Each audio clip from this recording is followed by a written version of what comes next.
There were mornings when the silence was so thick, it felt like a second blanket, one Jasmine Rivers had never asked for, but couldn't seem to shake.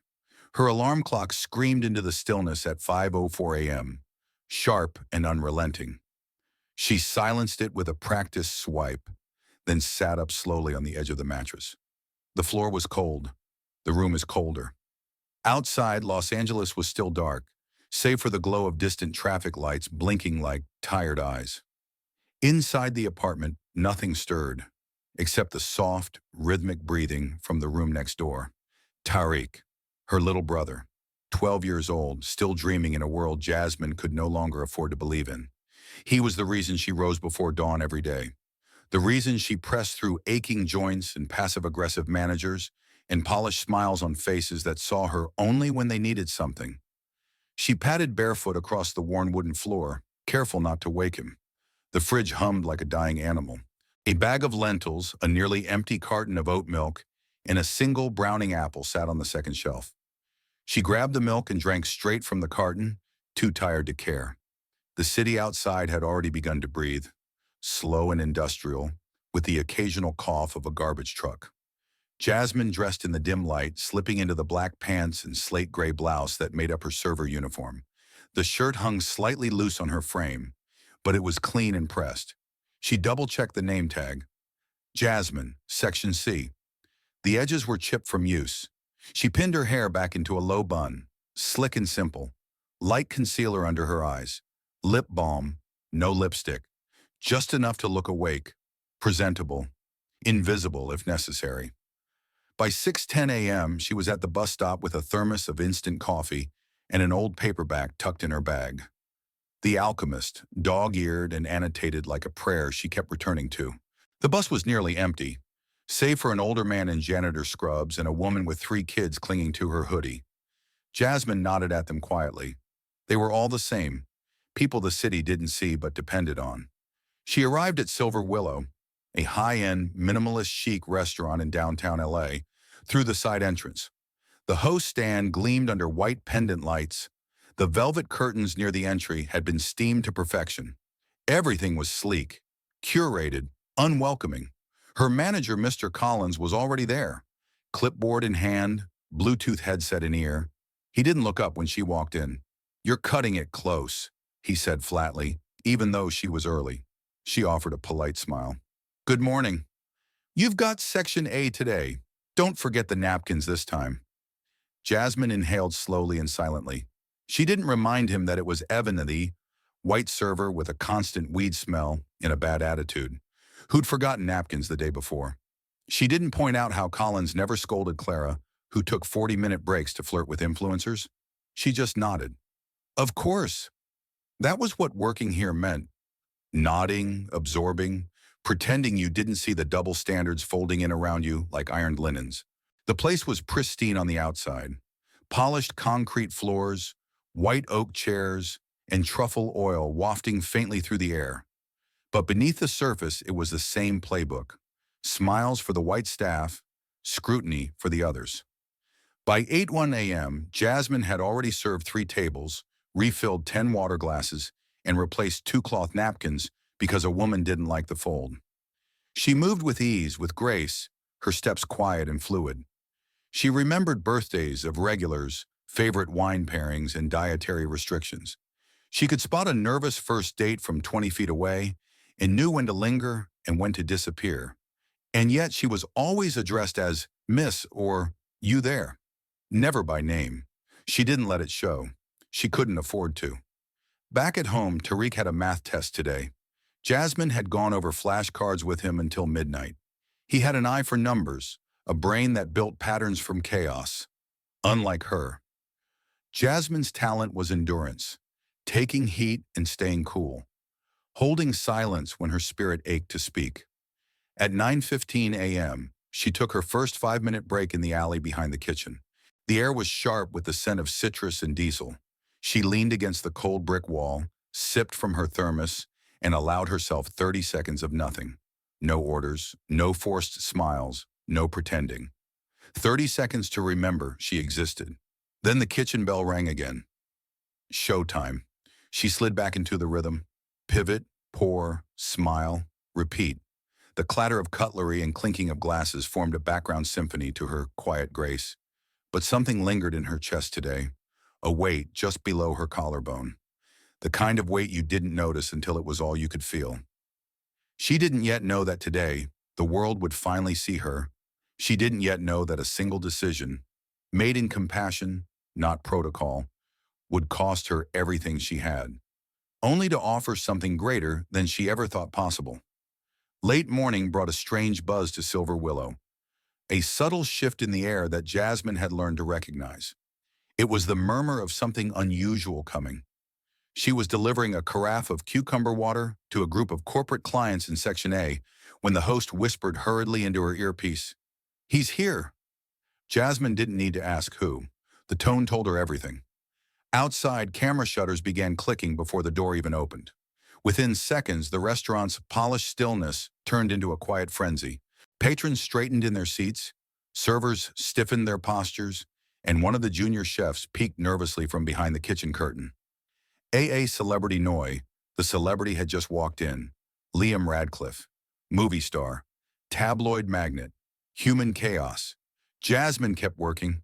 Flashbulbs from outside stung through the crystal-clear windows, bouncing off wine glasses, refracting off the marble-topped tables. A table of influencers whispered excitedly while holding up their phones like shields. But Jasmine didn't look toward the entrance.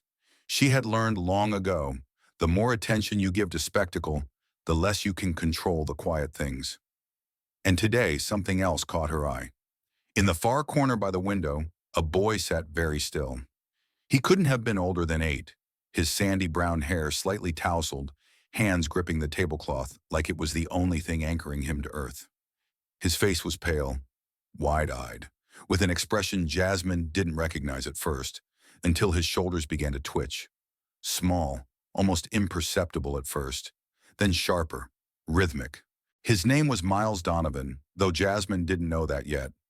All she knew in that moment was that he was unraveling, and no one else had noticed. From across the room, she saw him flinch every time a flashbulb went off. His fingers began to claw at the seams of his shirt, then his skin. His breath quickened, shallow and uneven, his chest rising too fast, too soon. Jasmine's memory snapped. This wasn't unfamiliar. Her cousin's son had been like this. Sensory processing disorder. When overstimulated, it wasn't a tantrum or defiance. It was pain. Raw, immediate, total. And this boy was drowning in it. Jasmine froze in the middle of her section, tray in hand, eyes fixed on him. She looked around. No one else saw it. The patrons were busy filming the actor's entrance. The other servers were too distracted. His father, who had stepped away for a phone call, was nowhere in sight. Miles whimpered. Then he started rocking. She didn't hesitate. Jasmine placed her tray gently onto the nearest surface, a linen-draped sideboard meant for silverware. One of the executives waiting for his entree gave her a confused glare, but she was already walking, fast but steady, toward the boy. As she reached the table, Miles's hands shot up and struck the sides of his head. Quick, sharp, repetitive. "No, no, no," he whispered, voice cracking. "Make it stop! Make it stop!" His nails dug into his arms. Red marks began to bloom. The din of the restaurant blurred behind them. To Jasmine, it became tunnel vision. Noise fell away. Only this child remained. She knelt beside him, her voice dropping to a near whisper. "Hey, sweetheart," she said softly. "You're safe. You're okay." He didn't look at her. His arms kept flailing, nails catching fabric, then skin. Jasmine acted. She reached for a napkin from the table, folding it gently and placing it over his eyes. "Too much light, huh?" she murmured. "Let's block it out, just for now." One hand remained on the cloth. The other slowly found his hand. He flinched but didn't pull away. "Breathe with me," she said. "In and out, like waves. Have you ever been to the beach?" No answer, just shallow gasps. She continued anyway. "Waves come in, waves go out. I'll do it with you. Inhale, pause, exhale. Again." His breathing hitched, then slowed. A little. And just then, "Miss Rivers." The voice cracked like a whip. She turned. Her manager, Mr. Collins, stood nearby, face red, voice low. but seething. What exactly do you think you're doing? She rose, shielding Miles behind her like a protective wall. He's having a sensory episode, she said. He was hurting himself. I couldn't ignore that. Colin's eyes flicked to the untouched table, to the tray she had abandoned. So you left a VIP table to play babysitter? This isn't your job, Jasmine. This is not your responsibility. He was bleeding, she said. He could have seriously injured himself. Not your responsibility, he snapped. We have procedures, parents, liability concerns. You can't just do whatever you feel like. You've crossed the line. Jasmine's voice didn't rise, but her gaze didn't drop either. If that were your child, would you want someone to walk away? The room had grown quieter. A few heads turned. The mood had shifted, not in her favor, but not entirely against her either. Mr. Collins sneered. You want to play hero? Fine. Play it somewhere else. This was your last shift. Jasmine blinked. You're firing me? Insubordination, neglecting your section, disregarding protocol. Yes. And just as she opened her mouth to speak again, a figure appeared at the corner of her vision. A tall man in a tailored suit, breathless, eyes wide. The boy's father. Miles! He gasped, kneeling beside his son. Then his eyes met Jasmine's. Something unspoken passed between them. Recognition, gratitude, a question without words. She stepped back, hands trembling, heart pounding. He looked down at his son, who was now breathing steadier, curled against the napkin and whispering something only his father could hear. Then Elliot Donovan looked back at Jasmine and said simply, Thank you. The bus ride home was slower than usual, or maybe it just felt that way. Jasmine sat by the window, her uniform still clinging to her like a second skin, the faint smell of rosemary butter and floor polish embedded in the seams. The edges of her name tag pressed into her lap with every turn the bus took, as if reminding her, you are no longer welcome there. The city passed her by in flashes of neon and exhaust. She didn't cry, not yet. Instead, she sat completely still, eyes fixed on nothing in particular, replaying every second of what had just unfolded. She had done the right thing. Hadn't she? She could still feel the boy's trembling fingers in her palm, could still hear the soft, broken cadence of his breathing. That wasn't something she could unsee, and yet the only voice that had carried weight in that moment was Collins's. Cold, corporate, cruel. She was no longer a person. She was a liability. Her hands curled into fists on her lap. She remembered the way no one else had moved. No one else had seen him struggling. No one else had cared. The weight of it pressed into her chest like a cinder block. By the time she reached her neighborhood, dusk was already creeping in. The buildings looked tired. The sidewalks cracked like overused metaphors. She climbed the narrow stairs to her apartment and paused at the door, collecting herself. Inside, the smell of cheap ramen and cumin greeted her. Familiar, humble. Her brother Tariq was humming to a lo-fi beat in the next room, likely finishing homework. She didn't want to ruin his evening, not yet. So she inhaled once, exhaled twice, and called out lightly, You eating all the noodles, or did you save me some? His voice called back through the door. Check the counter, and I aced that practice quiz. She smiled. Barely. That's my genius. She walked into the small kitchen, where a chipped ceramic bowl sat steaming. She sat, staring at it. The noodles slowly congealed. Her stomach didn't growl. It had shrunk. Jasmine leaned on the counter, her fingers trembling. She wanted to scream, to smash something, to ask the ceiling, why does being human come with a cost for people like me? But she said nothing. She buried her face in her hands and shook in silence. Not because she was weak, but because holding up a world that kept erasing you eventually wore the muscles raw. Her phone buzzed once, then twice. She ignored it. Probably spam, or worse, someone from HR calling to make her termination official. It buzzed again. With a groan, she picked it up and glanced at the screen. Unknown number. Her thumb hovered over decline. But something unnameable, made her swipe instead. Hello, she said, voice low. A pause, then a voice. Ms. Rivers. She froze. This is Elliot Donovan. From earlier today, I'm sorry to call so late, but I was wondering if you'd be willing to meet with me tomorrow morning. I owe you a real conversation and maybe something more. Jasmine blinked. I, I'm sorry. I know that what happened today was unjust, and I don't want that moment to be the end of your story. If you're open to it, I'd like to talk. Properly. For a moment, she couldn't breathe. Why? She whispered. Because my son asked me if the nice lady would ever come back, he said gently. And because I built something big, something powerful, but it means nothing if I let people like you slip through the cracks.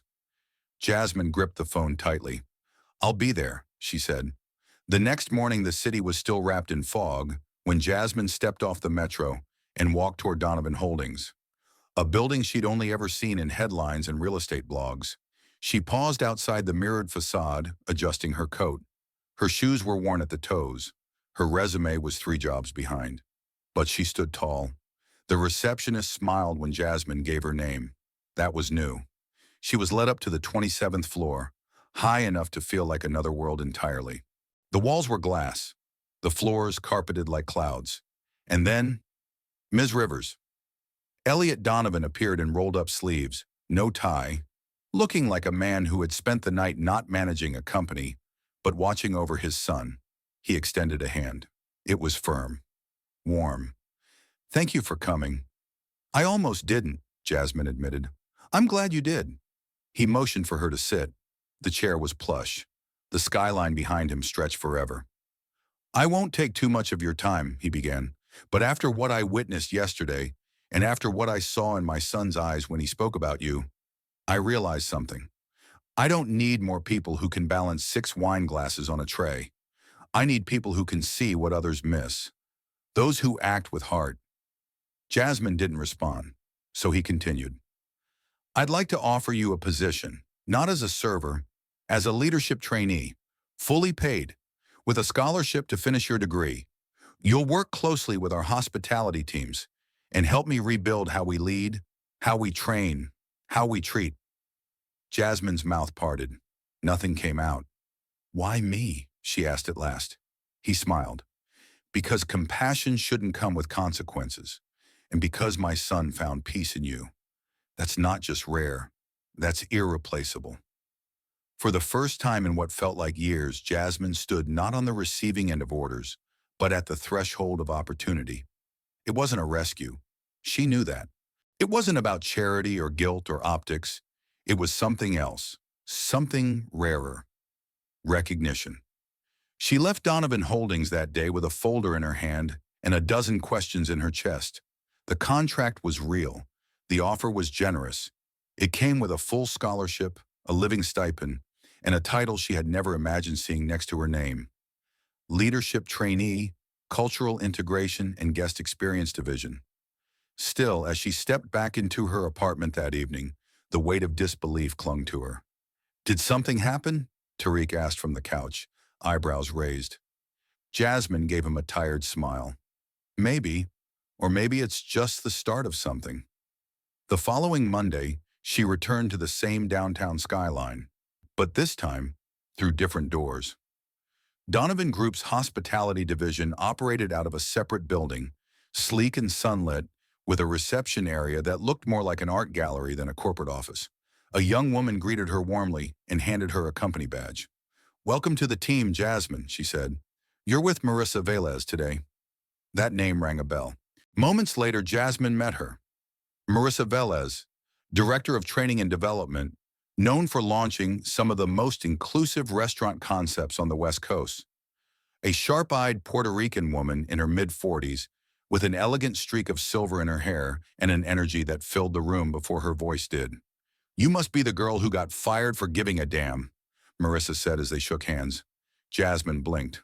I guess that's one way to put it. I like it, Marissa replied with a smirk. Most people don't get fired for the right reasons. Let's see what you've got. What followed was a crash course in everything Jasmine had ever wanted to learn and never had the chance to. Operations, staff dynamics, DEI policy audits, guest response strategies. But more than anything, it was about listening. Marissa made that clear on day one. Everyone wants to be seen, she told Jasmine, but too many of us spend our lives learning how to disappear. Our job, your job, trudged, is to flip that. Jasmine took notes furiously. She arrived early, stayed late, asked questions, watched, learned, absorbed. Still, self-doubt lingered in her chest like smoke. She didn't look like anyone else in the building. She didn't speak the same polished language or come from a resume littered with elite internships. She came from bus rides and bruised pride, from sweat and 12-hour shifts. Sometimes that history felt like a weight. Other times, especially when she spoke, it became her power. In the third week, Marissa called her into her office. "You've got a hell of a voice," she said plainly. "Now start using it like it's yours." So Jasmine did. She began shadowing senior team members, sitting in on strategy meetings, and even leading small staff roundtables. She didn't come in with pre-written rules. She came with questions. What makes you feel invisible in your role? What would respect look like to you, not on paper, but in action? At first, people hesitated. Then they opened up, quietly, slowly, but truthfully.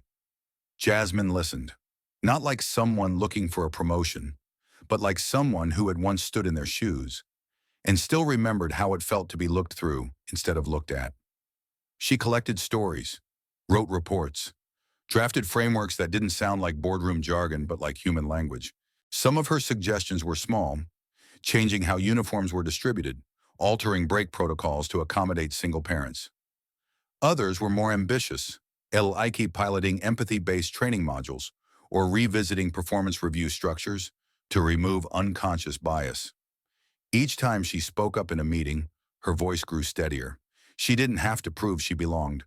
Her presence had already done that. What she was proving now was that she mattered. But the real turning point came on a Tuesday afternoon. Preston Donovan walked into the office, holding a manila folder. "You got 5 minutes?" he asked. They sat near the large glass windows, the city sprawling beneath them like a promise. "I'm opening a new restaurant," he began. "Different from the others. Less about luxury, more about culture. A place where people feel seen, where our staff reflects the city they serve." He pushed the folder toward her. "I want you on the opening leadership team. Co-direct training, build the staff, shape the ethos. You in?" Jasmine stared at the folder. Inside, typed in black ink, was her name under the words, Haven, opening leadership. "I don't look like your usual leaders," she said softly. "That's the point," Preston replied. "You didn't rise because someone handed you a ladder. You built your OTEPs. Now help others do the same." She nodded, but this time it wasn't out of habit. It was out of the question. That night, as she sat on the couch with her laptop open, Tariq asleep in the next room, Jasmine scrolled through her old resume. It didn't tell the full story. It didn't show the tray she steadied with one hand, while the world wobbled beneath her feet. It didn't show the moment she knelt beside a frightened boy and shielded him with nothing but her voice. But now, her story was changing. It wasn't just survival anymore. It was a legacy. The first morning at Haven didn't feel real. The restaurant was still just scaffolding and sawdust, its floors unfinished, its walls only half painted. The smell of new beginnings hung in the air. Plaster, pine wood, and possibility. Jasmine stood in the center of what would soon be the main dining space, holding a clipboard and 100 unspoken expectations. This was no longer theory, this was real. And now people were watching. The soft chime of the front door interrupted her thoughts. One by one, they arrived. The first wave of hires, some fresh out of culinary school, others with resumes full of gig work and scars from underpaid kitchens. Line cooks, hosts, bussers, a barista who used to be a poet, a dishwasher who spoke only Spanish but made everyone laugh in silence, a server with visible tattoos and invisible trauma. They came in with hope and with hesitation. Jasmine greeted each person by name. No clipboard glances, no I'm in charge tone. Just eye contact and warmth. But even so, she could feel it. They weren't sure about her, not yet. Some of them recognized her. A few had read the viral post, seen the blurry photo of her kneeling beside a boy in distress, shielding him from a world too loud to care. But recognition didn't always equal respect. Some assumed she was a symbol, a face chosen to make the brand look progressive. Others whispered that she probably got the job because of the press. No one said it outright, but Jasmine had lived long enough to hear what wasn't said. That afternoon in the staff orientation room, still echoey with half-installed lighting, she faced her first test. Not just a restaurant, a culture, one where people don't have to leave their dignity at the door to earn a paycheck. Her voice didn't rise. It didn't need to. I've been where you are, and I want to make sure no one gets stuck there. Not if I can help it. A beat. Then Marcus gave a slow nod. All right then, he said. Let's build it. From that day on, things shifted. Jasmine wasn't just accepted. She was trusted, not because she barked orders, but because she listened. She created a space where stories mattered, even if they were messy. She met privately with staff, not to critique, but to ask, what's something your last manager never asked you, but should have? What would make you proud to say you work here? She led by example, stayed late, cleaned up without being asked, showed up to prep shifts unannounced just to thank the kitchen team. She created quiet corners for staff who needed mental resets, a free library, a rotating staff favorite dish on the menu, voted by the team, and people began to respond. The line cook with anxiety stopped calling in sick. The dishwasher began helping train new hires. The bartender, a trans woman who had been misgendered at every job she'd ever had, told Jasmine one night, "This is the first time I don't feel like I have to wear armor." Jasmine didn't cry, but her hands trembled with something dangerously close to pride. Still, not everything was smooth. One afternoon, a senior investor dropped by unexpectedly. A white man in an expensive suit greeted Preston with a backslap and Jasmine with a raised eyebrow. "You're the new hire I've heard about?" he asked her, eyes scanning her outfit. "Yes, sir, Jasmine Rivers." "Huh." A pause. "Bit unconventional, don't you think?" She smiled politely. "Only if compassion becomes unconventional." He said nothing, but Preston chuckled under his breath. "She's not the hire. She's the reason this place will work." That night, as the staff finished final prep for the soft launch, Jasmine stood at the host stand, clipboard in hand, blazer buttoned, heart calm. The team buzzed around her, moving like music. No shouting, no fear, just rhythm and respect. Marissa walked by and leaned in. "You're not just changing this place," she said. "You're reminding people it's possible." Jasmine looked around the dining room, unfinished but alive, and whispered back, "Then let's make it unforgettable." The soft opening of Haven wasn't supposed to make headlines. There were no ribbon-cutting ceremonies, no celebrity appearances, no PR stunts. Just reclaimed wood tables, warm lighting, and the quiet hum of a team who wanted to be there. Jasmine stood at the host stand that night in a deep green blazer, her name etched in gold on a badge that read, Jasmine Rivers, Culture and Guest Experience Director. The title still startled her, not because she didn't deserve it, but because it had taken the world so long to believe someone like her could. Tables filled quickly. Guests leaned into conversations instead of their phones. Servers moved with grace, not fear. In the corner booth, Miles Donovan, now a little taller, a little more confident, sat coloring peacefully, noise-canceling headphones perched gently over his ears. A staff member brought him a bowl of fries, shaped like stars. Jasmine caught his eye and gave a small wave. He grinned and waved back. She smiled, her heart fuller than the dining room. The next morning, Jasmine arrived early to review the reservation list. She was halfway through adjusting the brunch shift when Marissa burst into her office holding a laptop. "You might want to see this," she said, breathless. Jasmine turned, curious. "It's, the post. From that day. It's gone viral. Again." Jasmine blinked. "Wait, the one from Lavish Fork?" Marissa nodded, spinning the laptop around. On the screen was the familiar image, a blurry photo snapped through a wine glass, capturing Jasmine kneeling beside Miles, shielding him from a storm no one else had even seen. But now the post has over 1.2 million shares. The caption had been updated by the original poster. "I watched her lose her job for comforting a child who was bleeding in public. Today I dined at Haven, where she now leads a team that sees everyone. Never forget, kindness is not a liability. It's leadership. Below the post, thousands of comments rolled in. Some were tearful, others were outraged. Many were simply stunned that a story like this had gone unnoticed until now. Just compassion is leadership was trending across platforms. Within hours, media outlets picked it up. Local news, then national, then international. Everyone wanted an interview. Everyone wanted Jasmine's side. The restaurant phone rang off the hook. Emails flooded in, not just from journalists, but from former servers, hospitality workers, single moms, fired employees, all writing to say, "You reminded me I mattered." Jasmine read each one slowly, as if they were prayers.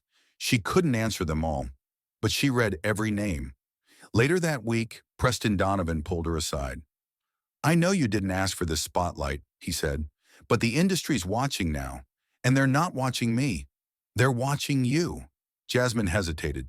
"I never wanted attention. I just wanted people to be safe. And that," he said, "is exactly why this moment belongs to you." A few days later, Jasmine found herself standing backstage at the West Coast Hospitality Leadership Conference. Her name had been quietly added to the speaker lineup just hours before. Now, she stood behind the curtain, heart pounding, palms damp. Marissa touched her arm. "You don't need to be perfect. Just be you. That's what changed everything." The lights dimmed. The MC introduced her. The applause was distant, muffled through Jasmine's nerves. Then she stepped into the light. 1,000 faces looked back. She didn't bring notes. Just breathe. "My name is Jasmine Rivers," she began. "I was a server who got fired for helping a child. That moment was supposed to break me, but instead, it became the blueprint for the place we're building now." She paused. "I've worked in restaurants where smiles were mandatory, but dignity was optional. I've seen people pushed out because they were too empathetic, too soft, too human." Her voice remained calm but carried weight. "We say we care about guest experience, but what about staff experience? What about the way we treat the people who make the whole thing run? Because if your kindness comes at the cost of your job, then something's broken, and it's not you." A hush fell over the room. She closed with a simple truth. Service isn't just about what's on the plate. It's about how people feel when they're seen. That starts with us, not as servers, not as staff, but as people. When she finished, the silence lasted a beat too long, the kind of pause where hearts are still catching up.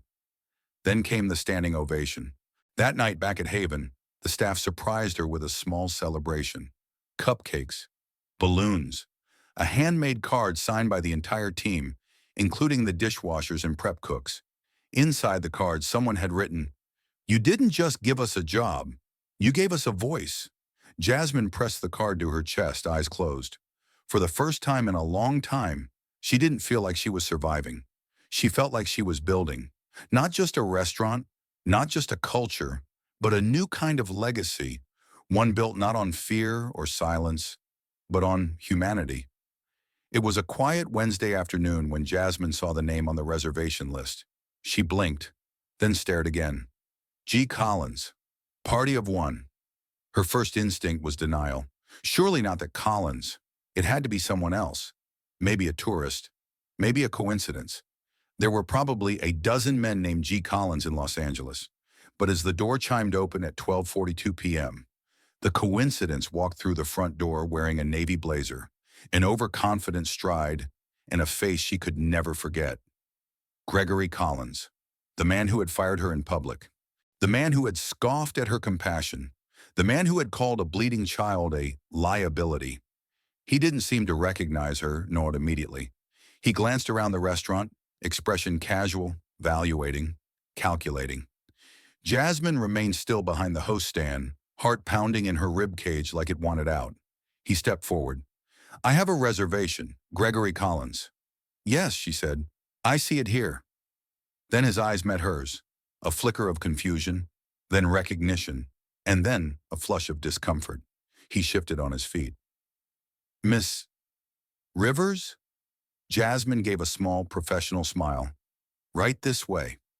She didn't say a word as she guided him to a corner table, didn't remind him of who she was, didn't ask why he was here. She simply handed him the menu and walked away. slow, calm, deliberate. But inside, her thoughts raced. Why here? Why now? Had he come to stir something? To challenge her? To apologize? No, apologies weren't his style. She returned to the kitchen, keeping her tone even as she updated the team. One new guest in Section B. Special attention, Table 9. Marissa, who was reviewing prep notes, glanced up. Everything all right? Jasmine hesitated. It's someone I used to work for. Marissa studied her for a beat, then nodded slowly. You want me to handle it? Jasmine shook her head. No, I need to do this. From the window near the service station, Jasmine watched as Collins examined the space.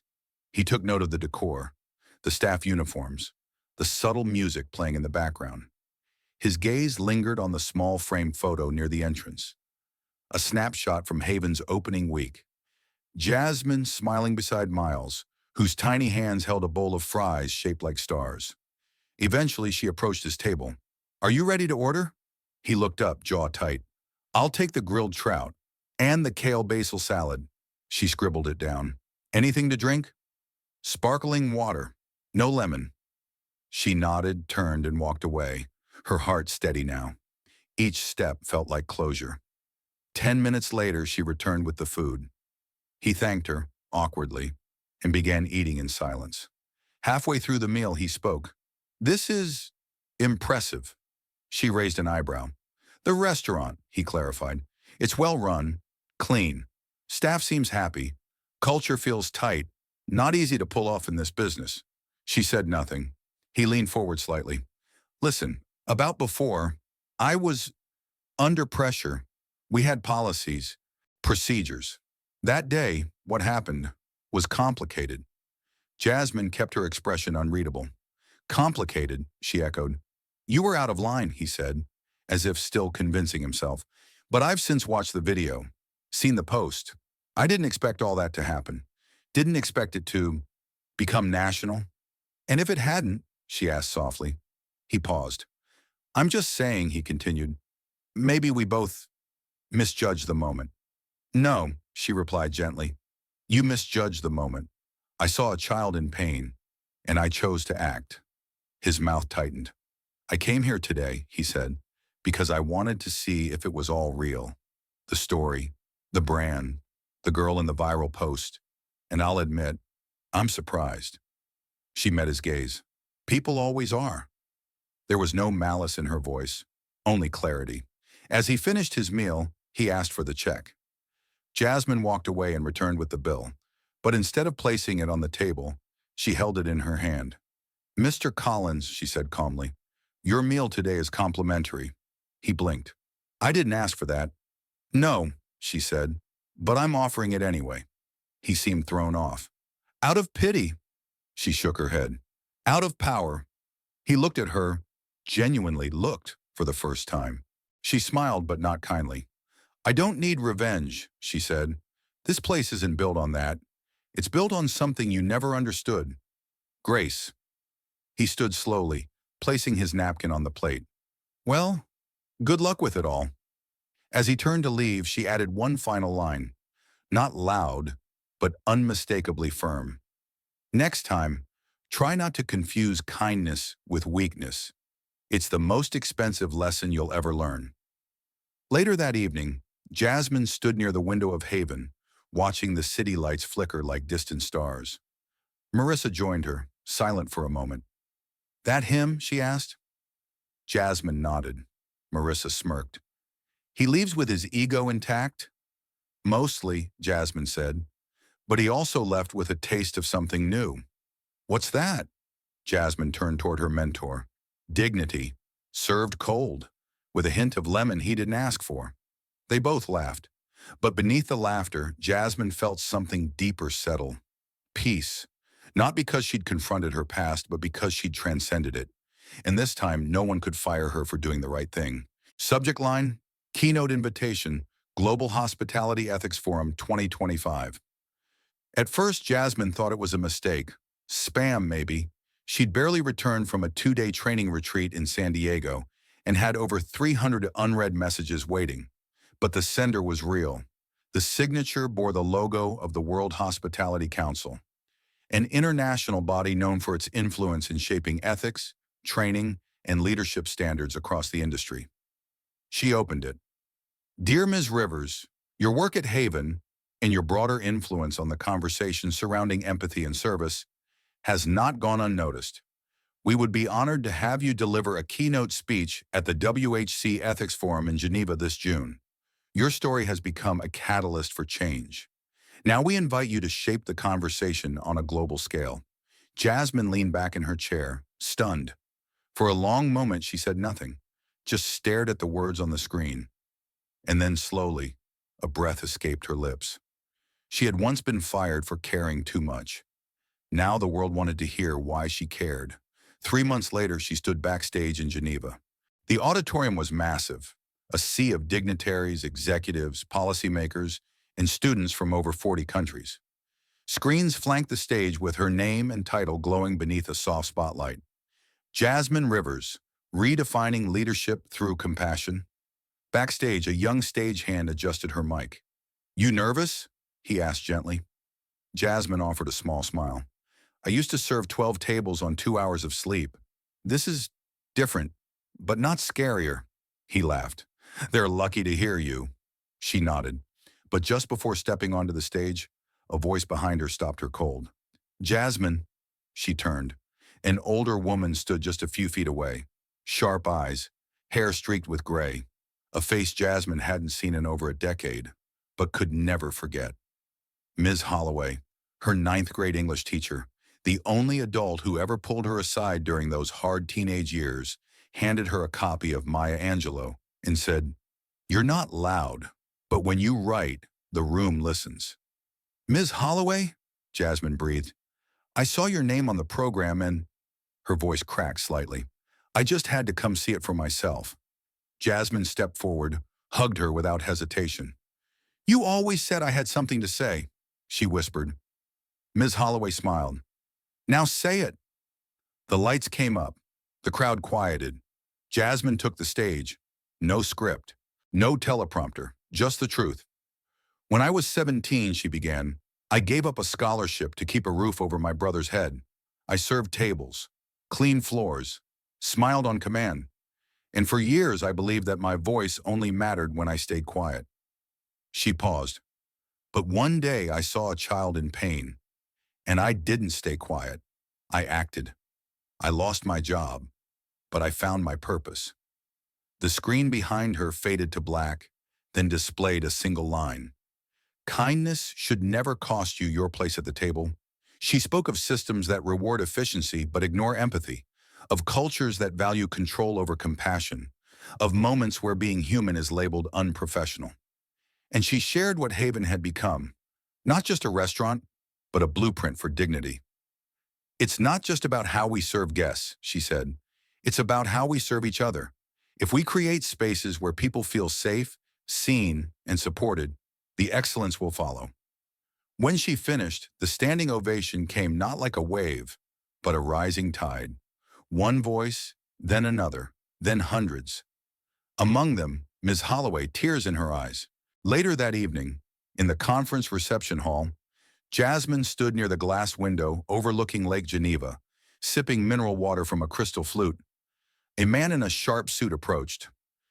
You don't know me, he said, but I run a 5-hotel chain across 3 countries. After hearing you speak today, I'm rethinking our entire training model. She blinked. Thank you. That means a lot. It's not a compliment, he said. It's a commitment. He walked away, leaving Jasmine standing in the soft hum of orchestral music and clinking glasses, surrounded by luxury, but feeling grounded. She thought of lavish fork. She thought of Miles. She thought of the girl she used to be, the one who asked herself whether compassion was worth the cost. And she smiled, because now she knew. It always had been. Back in her hotel room, she opened her inbox and found a message waiting. It was from a young woman in Manila who worked in a cramped cafe and had stumbled across a translated clip of Jasmine's speech. I didn't know someone like you could stand on a stage like that, the girl wrote. Now I believe maybe someone like me can too. Jasmine closed her eyes. It wasn't just about one speech, one restaurant, one act of courage. It was about what that courage ignited in others. The welcome home banner in the Haven staff room was hand-painted, slightly crooked, and perfect. "Welcome back, Jasmine. We missed you." It read with stars and fries doodled in the corners, courtesy of Miles. Jasmine laughed when she saw it, hugged every staff member twice. The kitchen buzzed with energy, and the front-of-house team polished silverware with a little more pride than usual. Geneva had been unforgettable. But this was family. She had barely taken her coat off when Marissa entered her office, face tight. "You've seen the article?" she asked. Jasmine frowned. "What article?" Marissa pulled out her phone, turned it toward her. "The Hollow Halo. Is Haven's culture too good to be true?" Headline, drenched in sarcasm. Below it was a full-length exposé from a high-traffic hospitality blog, funded, Jasmine quickly realized, by a conglomerate that owned Vistaplate, a chain of luxury restaurants known for their slick branding and toxic work culture.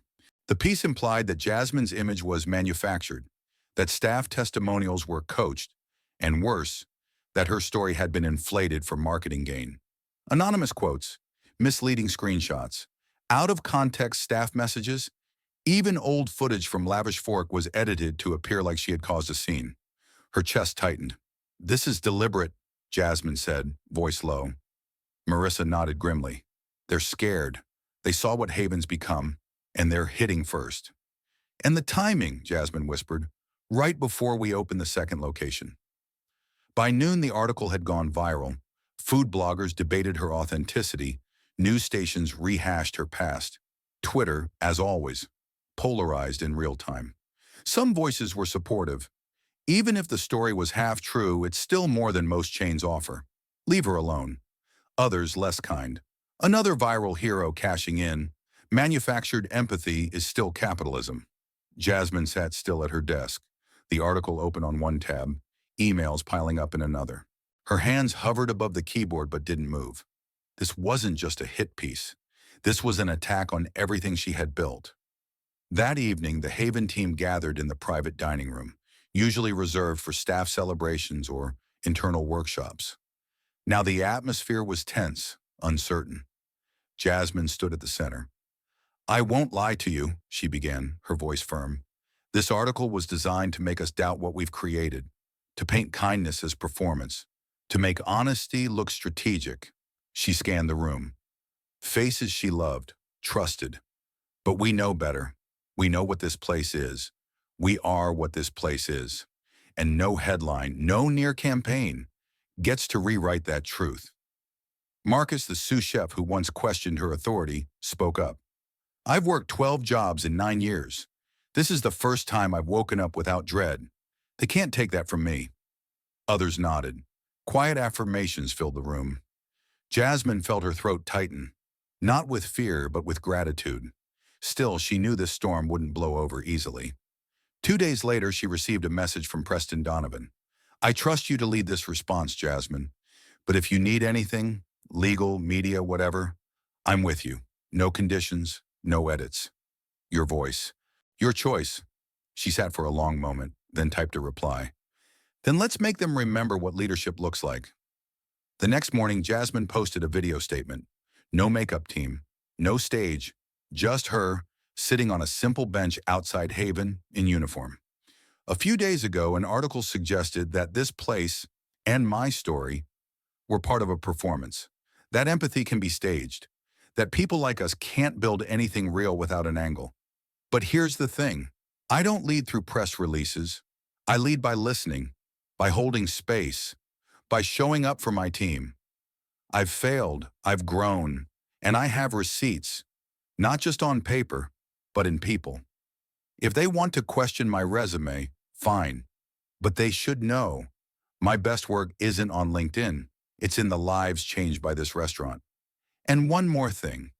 To any young woman watching this, especially those of you who've been called too soft, too quiet, too emotional to lead, don't wait for permission. Build your table. The video exploded, not with celebrity shares, but with real voices.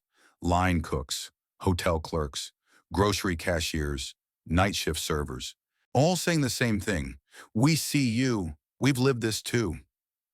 That Friday night, Haven's second location opened in Santa Monica. The line wrapped around the block. Inside, Jasmine stood by the host stand, her badge gleaming under the soft overhead lights. Guests entered not because of a viral post or a campaign, but because they wanted to feel human again. As the last table of the night was seated, a woman in her mid-40s approached. She wore a Vistaplate blazer. "I read the article," she said, arms crossed. Jasmine raised an eyebrow. "And? I came to see if it was true. The smiles, the culture, the vibe. And what do you think?" The woman looked around. A server was laughing with a line cook. A host offered a chair to an elderly couple. Jasmine stood beside them, calm and steady, not rehearsed, just real. The woman sighed. "It's not true." Jasmine smiled softly. "No, it's better." The press eventually moved on. The headlines faded, hashtags cooled. The article lost traction. Haven's second location thrived. Then a third opened in Oakland. Then a fourth in Portland. No giant marketing campaign. No gimmicks. Just people. Serving people. With dignity. But Jasmine knew that public attention wasn't a legacy. What you built after the spotlight, that was. So when Preston Donovan handed her a proposal labeled Haven Academy, National Ethics and Hospitality Fellowship Program, she didn't hesitate. She didn't just read it. She rewrote it. 6 months later, Haven Academy officially launched. It wasn't just a training center. It was a movement, a fellowship for those overlooked. The line cook was passed over for promotion because of her accent. The young man who dropped out of school to care for a sick parent. The single mom juggling 3 jobs, still showing up on time with a notebook full of ideas. Jasmine handpicked every fellow, not based on GPA, not on references, but on grit, on heart, on their answer to a single question. When have you done the right thing, even when no one asked you to? The program offered housing, mentorship, financial support, and certification in ethical leadership. But more than that, it offered validation, that you didn't have to be perfect. You just had to care and act on it. The first graduating class presented Jasmine with a framed photo, the Haven logo etched into reclaimed wood, with their signatures surrounding it. On the back, someone had written, "You didn't just open a door, you built one where none existed." Miles visited every Saturday. Now 10 years old, he was taller, his speech clearer, his world broader. He still wore his noise-canceling headphones in loud places, but he also carried a sketchbook wherever he went. Jasmine kept a few of his drawings in her office. One of them was a pencil sketch of her, kneeling beside him that first day, her hand on his shoulder. He had drawn it from memory. One morning as he sat at the bar eating star-shaped toast, he looked up at Jasmine. "Do you ever miss being a server?" She smiled. "Sometimes. I miss the quiet conversations, the moments no one else sees." He nodded thoughtfully. "But you still serve people, just in a different way." She reached across and gently tapped the edge of his plate. "And you? Still want to be an architect?" He grinned. "No, I want to design safe spaces for people like me. Like this one, but in airports, and schools and malls, places where people don't expect kindness." Jasmine felt her chest tighten, not with fear or fatigue, but with hope. Hope that the ripple had become a wave, that one small act in a crowded restaurant had stretched across time, into the hands of a boy who now dared to redesign the world. That night, after the restaurant closed and the last busboy clocked out, Jasmine walked the perimeter alone, a tradition she never skipped. She checked the thermostats, folded a napkin that had slipped slightly, picked up a crayon under table 4. She liked the silence, not because it was empty, but because it was earned. In her office, she found a letter waiting on her desk. It was handwritten, no return address, just to the woman who didn't walk away. She unfolded it slowly. "I don't know if you remember me. I was at Lavish Fork the day you were fired. I didn't speak up. I didn't stop him. I just watched. But I want you to know that moment changed me. I left the industry for a while. I thought maybe I wasn't cut out for it. But then I saw what you built, and I came back. And now every time someone says, 'That's not your job,' I remember your voice. If it were your child, would you walk away? Thank you for making it impossible to forget. Jasmine closed her eyes, pressed the letter to her heart. She didn't need awards or magazine covers. This, this quiet echo of change was enough. The next morning, a new trainee arrived at Haven Academy, a girl in a threadbare hoodie, eyes sharp with caution. She didn't smile when she entered, didn't say much, just handed over her intake form and asked, "Is this where people like me are allowed to lead?" Jasmine knelt slightly to meet her gaze, handed her a welcome packet, then said with quiet certainty, "This is where people like you teach the rest of us how." Epilogue. Jasmine sat with Miles on a park bench one evening, watching the sun melt into the skyline. He leaned his head on her shoulder and asked, "Do you think things change?" She paused, thought about lavish fork, thought about the napkin she placed over his eyes, about the girl in the hoodie, about every trainee who once believed kindness was weakness. Then she answered gently, "They change when we do." And for the first time in a long time, she didn't feel like the girl who had to beg the world to see her.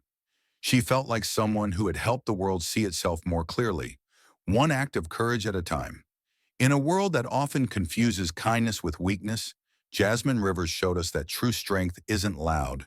It's consistent. It's in the quiet decisions, the inconvenient compassion, the moments where doing the right thing costs you something, and you still choose it anyway. She reminded us that leadership doesn't require permission, prestige, or power. It requires heart and a refusal to walk past pain, especially when no one else sees it. Haven was never just a restaurant. It became a symbol. That dignity isn't earned. It's owed. That inclusion isn't a trend. It's a responsibility. And that the people most overlooked often carry the deepest wisdom about what it means to serve others with grace. In real life, you may not be handed a stage. You may never go viral. But you will face moments when the easy thing and the right thing don't match. And in those moments, let Jasmine's story remind you, your humanity is not a liability. It's your legacy.